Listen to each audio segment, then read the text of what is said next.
Why, hello there. My name is Mountain, and today I'd like to talk to you about this. And what is this, you might ask? Well, this, my friends, is the Tokyo Sidebag 1 liter by Bellroy, the Melbourne, Australia-based manufacturer of a wide range of bags, carry goods, accessories, and EDC goods and slings and things like that. Now, as the name side bag implies, this is a sling-style bag designed to be worn in a manner maybe on your side or maybe towards your lower back.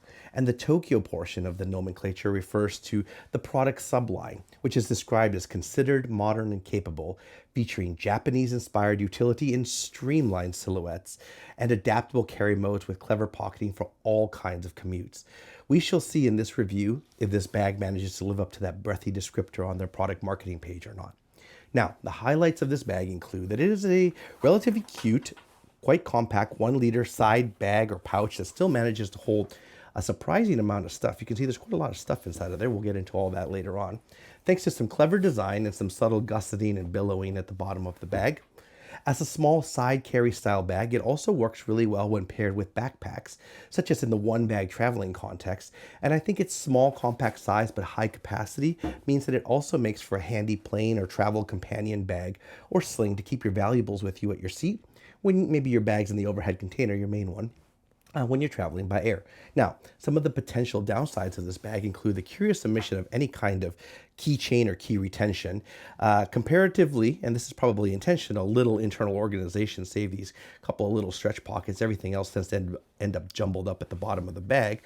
And at 1 liter, there's obviously an upper bound of what you're going to be able to get into this thing, despite the gusseting at the bottom. Now, in terms of an overview of the basic facts of the bag, it's available in a single 1 liter size in 3 different colorways: black, green, which they term Everglade, and a plum color. There's a slight material weight difference. The black and the Everglade are in basic non-ripstop nylon, whereas the plum comes in what they term a Bita ripstop. All versions of this bag retail for $129 US and are available on the Bellroy website. So next, in terms of who this bag is for and not for, well, in terms of who it's for, I already mentioned this, but I think, and this is also personally how I use this bag quite a lot, it makes a great plain bag or side bag when you're doing the one bag travel thing. So I keep all my passport, my phone, all my wallet and valuables and stuff inside of here. I've got all my contents of my, my clothes and all the other stuff inside of my backpack. When I'm one bag traveling, I chuck that in the overhead bin, and I always have this with me all the time in the taxi, in the train right next to me, in the planes, in the seat next to me when I'm in a plane or whatever. It's really handy for that, and a lot of the top access and just the way that it can fit all your essentials plus a little bit more makes it a great companion for that. The side mounted position in particular means it doesn't interfere with the backpack, and the buckle is not hitting your chest in a weird place or anything like that. It's also, I think, a really great small EDC sling for those with light loads. I will show you a different version of this bag. Same bag, but just packed out in a different way here later on, that will show you what a typical EDC loadout looks like for me. So if you want just a little bit more than just pockets, or if you want just a little bit more than your pockets, or like pockets plus basically, this makes a great sling, especially if you don't have to bring a bunch of stuff like big devices or whatever.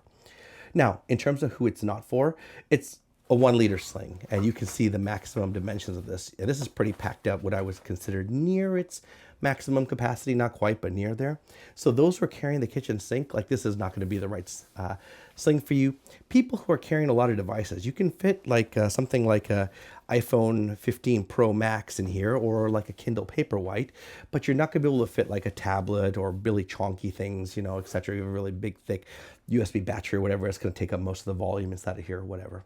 And finally, people who prefer a lot of organization, like a pen pocket and then like a slip pocket for this and that, and a bunch of different, organizer wallets or whatever, this is not going to be a great bag for you. There's a lot of there's not a lot of that kind of organization. There's just a couple of big dump areas inside of it. So next, let's talk about the exterior design and materials of the bag.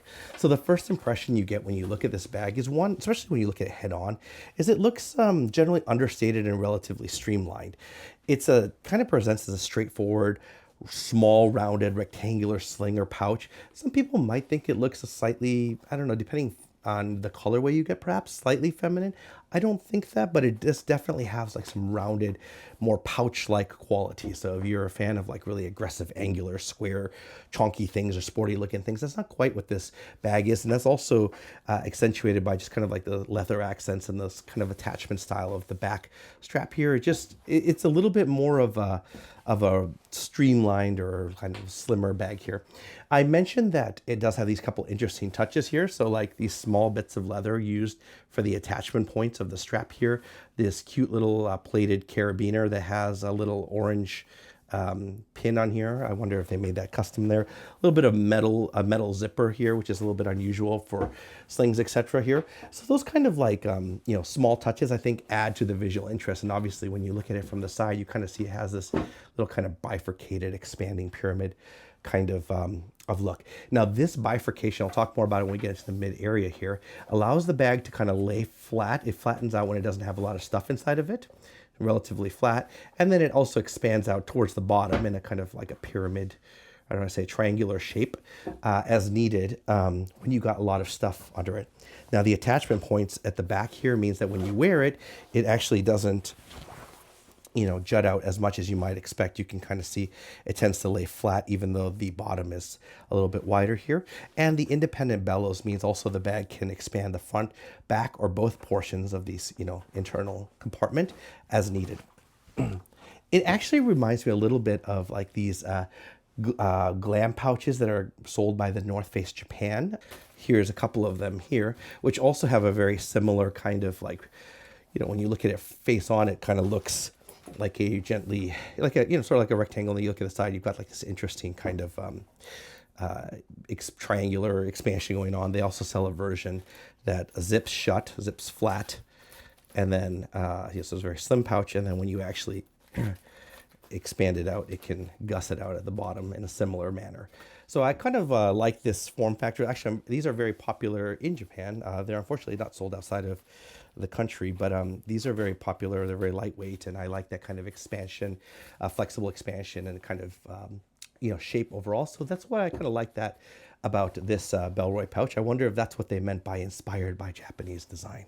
Due to its bifurcated kind of bottom section, it can actually stand up on its own under most loadouts, which I kind of like. So I often would find myself like when I'm, traveling with it, I put it on the seat table next to me or whatever in the plane, and then just wrap the strap around it or something like this, or just set it on top of its strap, and it kind of stands up on its own, and you can leave it open if you should so desire and get your headphones out of there or get your pen or whatever you want on there.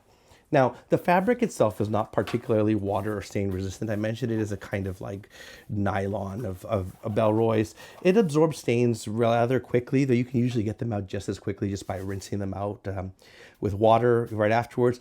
I found it would kind of tend to collect and show things like dust and powder, if like a dusty floor or something like that, quite readily. Though again, a quick wipe with a damp cloth usually gets rid of that. It does feel, it's nylon, so it feels a little bit nylon-y. And I believe this one is made of recycled material, so I'll have to double check that one here. I think it's a combination of recycled and new polyester nylon. It has a little bit of a matte finish, and it does look a little bit slightly not crisp, it's a little bit wrinkly. I think it's just the nature of these kind of recycled nylons that Bellroy, recycled nylon polyester mixes that Bellroy uses.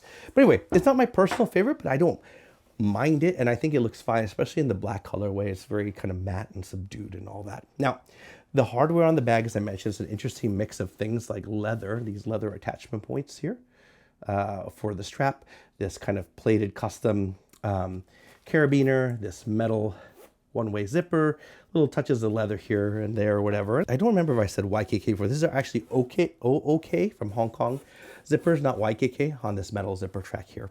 It doesn't really make a difference. It's a relatively smooth and seems fine and all that. And the hardware and these little touches on the bag help make it feel, in my opinion, a little bit more grown up, though it kind of does produce this kind of interesting contrast in some cases against the relative casualness of the recycled fabric. So like these parts are kind of interesting. You get a little bit of metal here, and this part feels a little bit more like a grown-up bag, or like a, I don't know, you know, like more elegant. That might be putting too dramatic of a word on there. Then you've got like the casualness of this fabric, but overall I think it works. It's nice. So next, let's talk about load carriage on this bag. It consists of a single 3 centimeter wide nylon strap with a single point of adjustment here. You can see here, this is a single point of adjustment. Has a pretty broad range of adjustment, and I think it should fit a broad range of body types. I would probably say like, this is not, there's still like a good amount of adjustment left here. And this is hanging very comfortably down, as you can kind of see by my arm, by my wrist here. So I think even people with larger chests or body types are going to be able to fit this for the most part on there here. Now, the strap is removable via these carabiners, which we'll talk about here in a second. So if you, for whatever reason, don't like this strap or want to replace it with a longer one or whatever, you can do that relatively easily here. Now, the adjustment on the strap is handled via single metal plated slider. As I mentioned, it's a two-handed affair, so you're going to need 2 hands to move this, but it moves fairly smoothly, and then it holds its place after you've affixed it there. So you're not going to have any problems with it like coming loose. Similarly, it's kind of one where I feel like the length, once it's set, it's sort of set. You know, in some slings, you'll do the thing where you throw it over your body and then you pull it to like cinch it tight up or whatever. You're probably not going to be doing that with this bag. You're just going to have it set at the length that you want, and then it's going to hang down like this, and then it's always going to be more or less there until you very deliberately set it down and start working through shortening or adjusting the strap there. Now, I already touched on the unique little metal carabiner clips here, and I'll just show you one more time on camera close up what they're like. And these little leather touches here. There's really not too much else to say about this strap or the load carriage here. It attaches to these little leather loops on the back, lets it kind of lay flat against your body in the kind of side pouch style-y. And, you know, I assume that's kind of why they call it the side bag. It is also possible, I should add, to like move the bag towards your lumbar region when you're doing something active. And you can, if you really want to, like I said, with 2 hands, take a moment, shorten up the strap to get it slightly higher and tighter across the chest or across the back. But I found that due to how this is sort of attached in the back, like this, and just sort of the shape of the bag and all of that, it's just naturally going to want to wear at your hip on your side. And I did mention this earlier, but since we're talking about a load carriage, because of how the strap is located, or the adjustment is located, this bag makes really, like if you're wearing this bag and you're right-handed, but you can flip the strap as you need to, this whole back portion of the strap that runs against your back is completely flat. There's no adjusters or buckles or anything like that. So that means if you're wearing a backpack, you're not going to have a buckle pressing against your back, etc. So next, let's talk about the back zipper of the bag here. The back of this bag features the one-way zipper with a little, as I already showed you, heat shrink tubing corded zipper pull. Opening the pocket up reveals this contrast lining interior pocket. It isn't necessarily an independently dimensioned pocket. I wouldn't really say that. It's pretty much flat here, but it isn't super tight thanks to the natural flex of the material and kind of just some of the generous bellowing at the bottom of it. So while it isn't independently dimensioned, you can get, you know, in and out of it relatively easily, even though you can't put like really chonky things inside of here.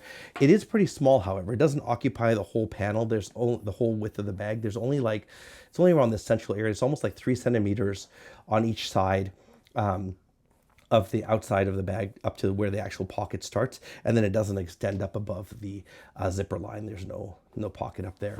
So what this means is that this pocket is, in my experience, most useful for smaller, relatively flattish things that I don't need all the time, but which I'll still likely use at least once along the way. So this one is set up kind of how I have it for use as my travel companion bag when I'm doing airplane travel or one-bag travel. And some of the stuff that I would normally carry inside of here is, for example, screen wipes, maybe a few Band-Aids. This is like leashes for my AirPod Pros.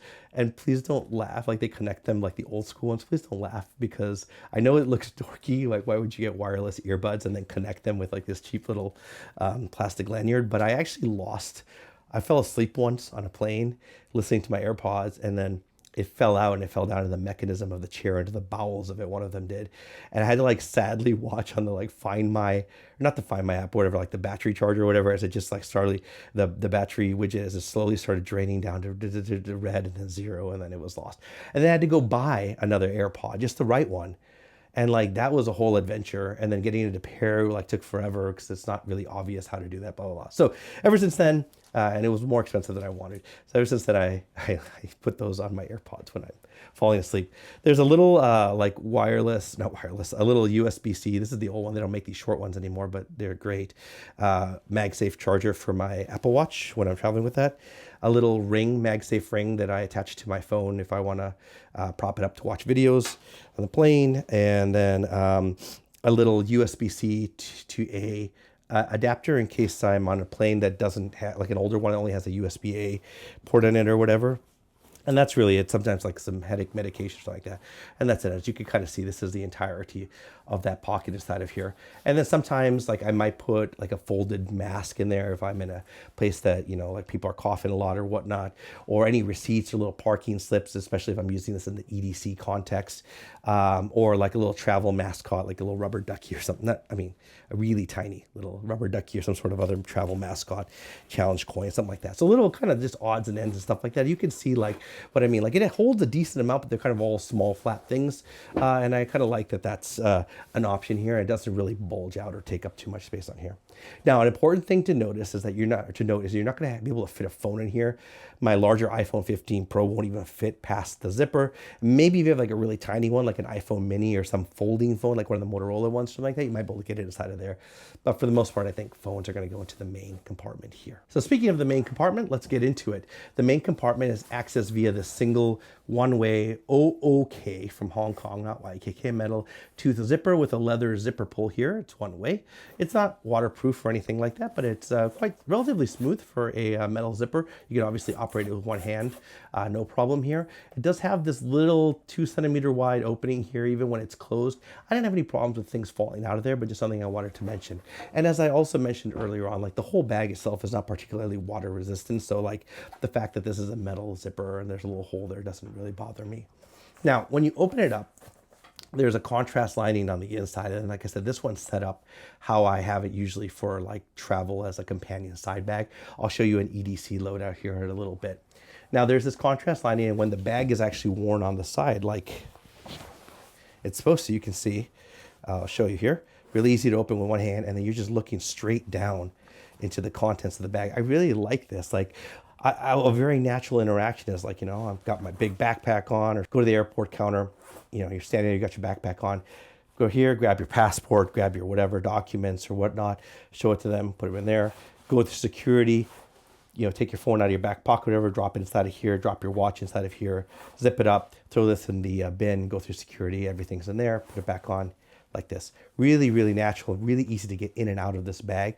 I love kind of just how it naturally falls on the hip, and kind of just how well this very simple style opening is with the contrast lining, of course. Now, I don't want to say that, while I would say like access is very good and visibility is generally very good, I don't want to like completely give the bag of like a, hey, you'll see everything inside of here the second you open it, because as I mentioned, there's sort of like these bellows at the bottom. If you fill stuff out, it kind of expands out towards the bottom. And what that means is sometimes things that are in the very bottom, you can kind of see like this wallet and then this like cable, which we'll get into in a second. You can see there's some stuff tucked in at the bottom way down here. These things can actually kind of get hidden by the contents. You can kind of see like when the bag closes, you can actually see everything that's totally in the bottom. They can kind of get a little bit hidden in these bellows. Obviously not an issue because it's a 1 liter bag, like, so like you could just sort of stretch it out as you want. But I just wanted to point out that like, while it has a very good visibility, very good access, sometimes you'll have to kind of root around in the bottom of the bag to get like small things in there. If you carry a bunch of little small things like that. Now, you also kind of got a peek at like how the interior of the bag is constructed. This is the front of the bag and this is the back of the bag. So if we look at it front here, you can see there's this front half, that's this front bellows section here. It's like a front dump style pocket, which has two little pockets on the front here. There's a middle section here, which is kind of a flat slip pocket, excuse me. And then here's the back of the bag. There's just a back dump pocket inside of here. So I'm going to now go through each of those sections and going to talk about them in a little bit more detail. Zooming up for a second here so you can see. Now we're going to go through front of the bag, back of the bag. So I'm kind of facing it towards you as front of the bag. In the front section, front here, there are two stretch mesh pockets. I'm going to take out what I have in there first. This is a Bellroy Apex wallet. And then over here, I have a Anker 511 Nano 30-watt charger. I really like this one. It folds up with little prongs there, a little USB-C, 30 watts, so that'll charge an iPad. It'll even charge a 13-inch MacBook Air. It'll obviously charge like an iPhone or like that, or your Android equivalents, and then a single braided Apple USB-C cable here. Really compact. This is what I use to charge on the plane and the lounge and on the go or whatever. And that's all that kind of goes inside of these two stretch pockets. They're same white fabric as the contrast interior, and they're stretchy, so they'll actually do a pretty good job of retaining that. So as you watch, like if I take something even moderately chunky like this, or slightly chunky, stick it inside of here, you can see like this, you can see that the pocket does a good job of sort of stretching and retaining charger right in there. So taking those out, then you're left with the front dump area. Like I said, if you got a bunch of stuff inside of these pockets, they can sometimes hide what's inside of there.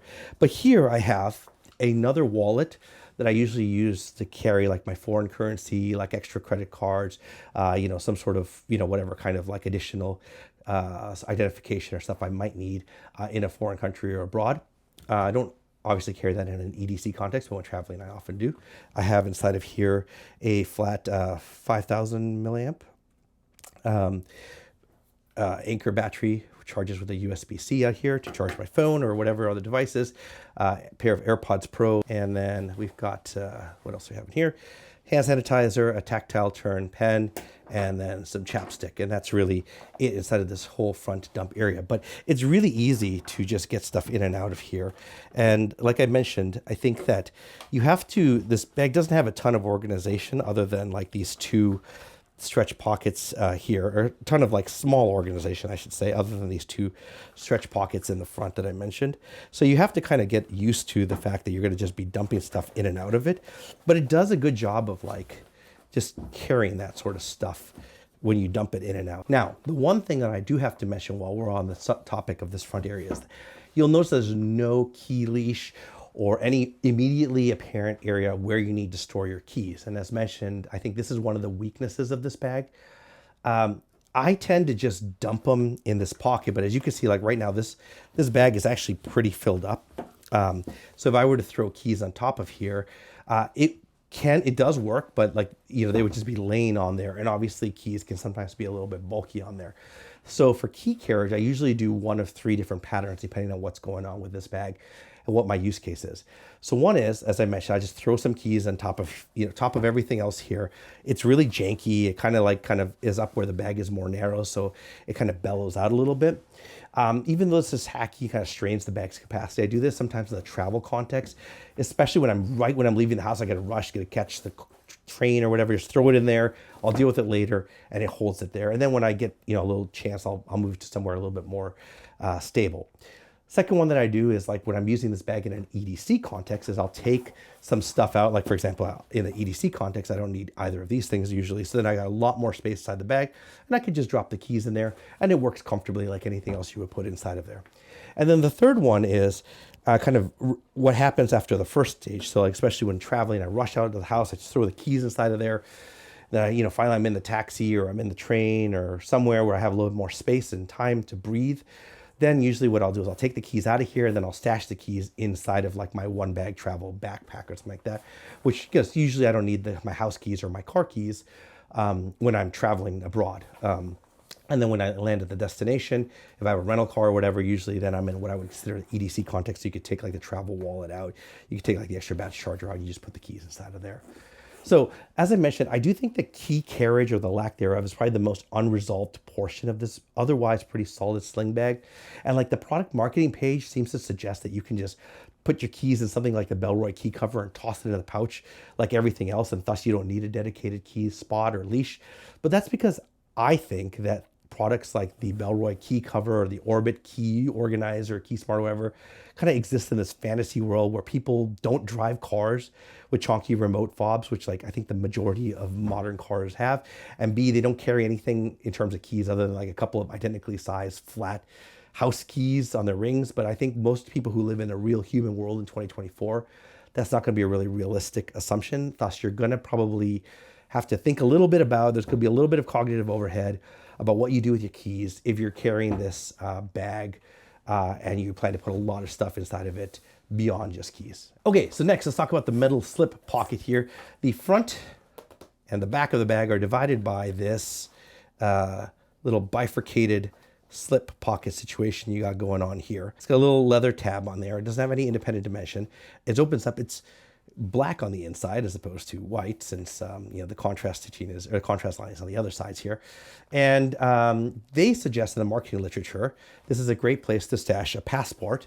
And while you can do that, I don't personally like, so if we take this passport, drop it in there, I don't personally like how it fits in there. Like, I find like it usually when I have other stuff inside the bag, it doesn't really like let this thing fold flat all the way. Like you can see there's this natural lip here, and you wish that it fell below that black lip so this would kind of close flat, but it doesn't. It just kind of intrudes right on there. And so it kind of always gapes open a little bit. And I found like it was just, it kind of actually occludes more. Like if you imagine I have stuff in front of these pockets here and I put this in there, it just kind of makes visibility all the way to the bottom of the bag when you're looking at it downward a little bit more like, or a little bit less clear. Anyway, you definitely can carry a passport in here or something similar like a field notes notebook or something like that. But I usually keep my passport in the back dump pocket, and I use this middle area for other things like little important slips of paper, train ticket, like business receipts, man. Something like that. A few folded slips of cash is something I'll often carry in here if I'm not carrying this big wallet, but maybe I just need to carry a few whatever denomination bills of the destination. I'll just throw it inside of here. It keeps it nice and flat and secure and out of the way. And it's still there when you need it. And it also prevents this pocket from impeding the visibility of stuff at the bottom of the dump pockets there. And finally, we're going to turn around now. Now you're looking at the back of the bag here, and the last rear dump pocket situation. Here's where I put all of my like important documents, and I just kind of find this like a really convenient place to put it. So I have stuff like my passport, field notes, international driver's license, and then like my phone, an iPhone 15 Pro Max in this case. And it just really kind of dumps super easily into the compartment just like this, and it's nice and flat and secure. And as I mentioned, when you're wearing the bag and you just flip it open, like all your documents are right here. It's really easy to get in and out, and they lay flat and they don't get disrupted. You can also fold up like a airplane paper ticket. If for whatever reason you have a paper ticket, you fold it up and lays flat inside of here. I often fold it in half, put it in my passport, and then it lays flat and secure in there. So I really like this. The only other, I really like this pocket just for its simplicity and kind of like how it just lays flat against my body. The only other real feature to mention inside of here is this product tag that has on the back a slip pocket into which you can insert an AirTag tracker if that's something that you would like to do. And now I want to just show you really quickly how easy it is to kind of load up this bag when you need to. Like I mentioned, access on the go, but also quickly loading and unloading of the bag is, I think, one of its strengths as well, just due to its kind of mix of like relatively easy to access from the top loading pockets, and then just the big dump style pockets, and that's really it. And you can see like that's a lot of stuff and a relatively like slim form factor, plus all the stuff I have in this rear pocket. Now, I did mention that I have this one loaded up, just how I use it as my go-to like on-the-go companion air bag, one bag travel sling, but I also use this bag a lot in the EDC context. So I have here another one loaded up, just how I have it usually as my EDC sling. Inside of here, something very similar, except obviously I don't have all the passport stuff. I just have a field notes in there. I use this middle pocket for, like I said, like, you know, parking lot access tickets, maybe an ID badge or something like that. And then in the front here, I have the same mix of, you know, the Anchor charger with the USB cable. Usually I would put my wallet inside of here. You'll notice one difference I have here is like my keys with the big key fob. You can see when you have the rest of the contents here are exactly how I showed you inside, like chapstick, earbuds, little battery. But you can see when you take out the other stuff, it's really easy to just dump your keys inside of there. Again, no particular key leash or something like that. And in the back, I have the same mix of stuff that you saw in the front, or you saw in the previous one, a couple of screen wipes, MagSafe ring, a little USB-C to A adapter for those cases where you need it, blah, blah, blah. And so that's really kind of how I treat this bag. And the EDC context is even smaller. It's even lighter, but still has a little bit of extra play there. As I did mention, if you take out some of the stuff, it's easy to fit the keys in there. But if you have all the stuff in there, you still want to throw the keys in there, you can do that I do like that. But you can see it actually provides for it's not really like a great fit once you got it loaded out this much. So that's why usually I say I'll do that temporarily and then throw it inside of my bag or something more stable. And so there's a lot to like about this bag. Small, compact form factor, holds a lot, really good in and out access, and generally makes for a very useful companion bag, whether that's in an EDC context or as like a companion to a one bag travel bag. Now, that having been said, if you're in the market for a bag like this, what are some other kind of slings you might want to consider? Well, first and foremost, here is the Rofemia Shift shoulder bag. This is the V1. I think there's a V2 version available now, which has a few areas of improvements, minor refinements. It is a little bit larger than the Tokyo Sidebag, but it features a different access style here. There's a little slide up, buckle, so it kind of goes like this, and there's whatnot. But it does have some elements of the design profile that remind me of the Sidebag. One is this bag also kind of expands out a little bit. There's there's a compartment and a flap as well. And when you've got stuff loaded out, it tends to kind of expand out to the side, similar to, towards the bottom, similar to how the side bag, kind of expands out towards the bottom when you have stuff inside of it. Versus the side bag, you gain superior materials. This is Cuban fiber DCF, a larger size, yet paradoxically a much lighter weight, mainly due to the use of the DCF. Many more organizational pockets. So I mentioned like the front area has a front lid, also doubles as a pocket. You got a couple of slip pockets in here with some stretch mesh on the back, similar to the internal pockets there. You've got a zippered internal pouch here in the main compartment. You got like the main compartment itself proper, and then you also have, similar to the side bag, another back slip pocket. But all of these pockets are larger and more generously sized. But overall, this is also a much more beautiful and more refined bag. You get that beautiful Rofemia Japanese craftsmanship. So if it's the Japanese inspired aesthetic part of the Tokyo side bag that draws you, then you can go straight to the source and go with Rofemia, created by some craftsmen out in Gifu. Now, the downsides of this include the price. It's more expensive by about a third, the size, which is larger, and that can sometimes be a con. And then, in my opinion, some additional kind of cognitive overhead from there's just so many pockets, especially like this front lid that also doubles as a pocket, that sometimes you have to kind of think about where you stuck everything. This bag also can be worn down like towards the side, so that's another similarity here, although it wears a little bit more naturally also towards the... Okay.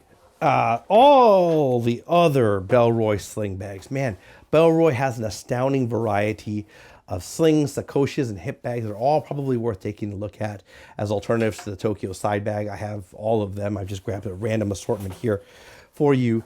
A couple of quick highlights. So actually for the plain bag, or the one bag travel companion bag, I actually really like their light sacoche from their light series. Great, even more minimalist, even lighter weight alternative to the side bag. It actually holds a surprising amount. It's very simple. There's only a couple of compartments, but this one has, it actually expands out towards the bottom. You can see it's got the same gusseting kind of situation. Well, not the same, but a different, similar kind of gusseting situation going on the bottom. Even though it's a very light bag, it actually holds a lot. Similar kind of dump style kind of approach to it, but you get a little bit more pocketing, even like 2 pockets in the front plus a dump thing and a key leash, granted not a great one, but a little key leash. And then on the inside, main dump area, but then also 2 stretch pockets inside of here. It's also, as a sacoche, oriented to be worn kind of on the side, similar to the side bag, although this one I think has superior access on the side when needed here.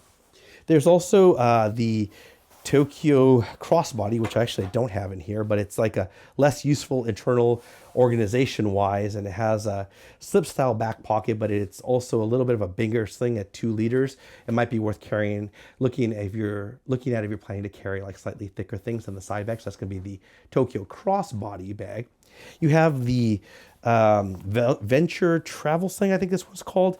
I actually don't like this one as much, but I don't like the materials. I'm not a fan of like kind of these tarpaulin-like materials, though I know why they kind of did it. When you open it up, you can kind of see here, like, you got more organization nominally. You got some stretch pockets in the front. You got a key leash.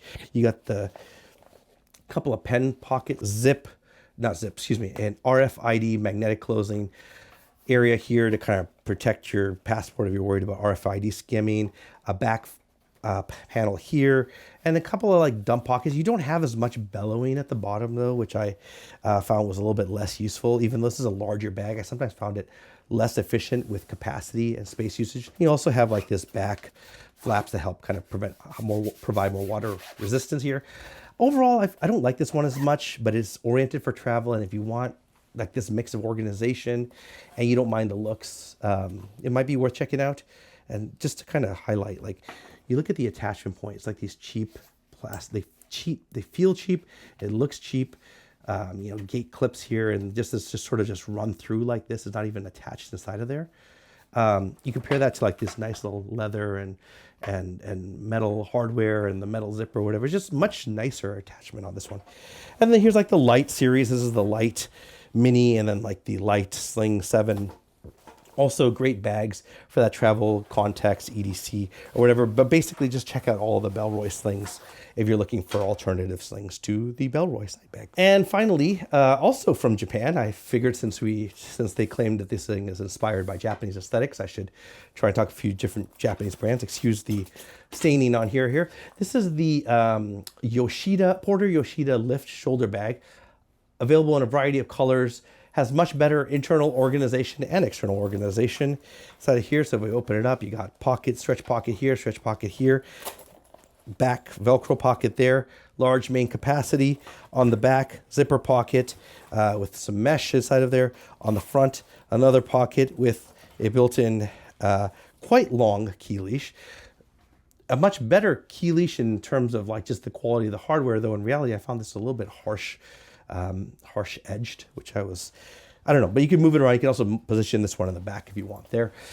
It comes with a similar mix of like leather accents used in some of the attachment points, metal hardware for some of the attachment points, metal zippers, obviously YKK, fully removable shoulder strap. This one also has a nice little handle at the bottom if you want to carry your bag like a clutch or something like that. And it also can similarly be worn at the side there due to kind of just how it attaches on there. So very similar on each side. So that's very similar in terms of the profile. It's obviously a little bit larger than the side bag, but not by too much. And so really that's it. If you have any questions about the Bellroy side bag, Tokyo side bag, go ahead and leave those in the comments. And if I can, I'll answer them. And if you have any bags you would like me to review, go ahead and leave those in the comments. And if I can, I will review them. Thank you very much.